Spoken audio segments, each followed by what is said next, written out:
fajarinfunland.com. Dalam rangka HTRI ke-77 SMPN 6 Kota Makassar, Sulawesi Selatan melaksanakan kegiatan gerak jalan serbi pakaian adat pada hari Rabu tanggal 17 Agustus tahun 2022. Kegiatan serbi oleh murid SMPN 6 pada hari perayaan ulang tahun Republik Indonesia ke-77 berjalan hikmah dan meriah.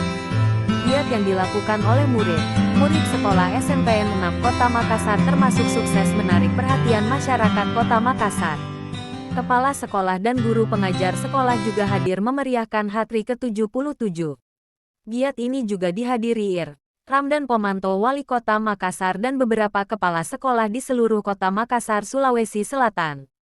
Dr. H. Munir, Sak. Mak selaku Kepala Sekolah SMPN 6 Makassar menyampaikan kepada seluruh muridnya bahwa kemerdekaan Indonesia patut kita rayakan sebagai penghormatan kepada pejuang yang gigih dan berkorban demi memperjuangkan kemerdekaan bangsa Indonesia tercinta dengan jiwa, raga serta pengorbanan lainnya, imbuhnya. Lanjut Munir, kita sebagai bangsa Indonesia yang menjunjung tinggi nilai-nilai budaya dan tradisi bagi para pejuang di Hari Kemerdekaan Republik Indonesia. Indonesia tumbuh lebih cepat, bangkit lebih kuat. Laporan Sunario Usman, Editor M. Fajar Saputra, fajarinfunland.com.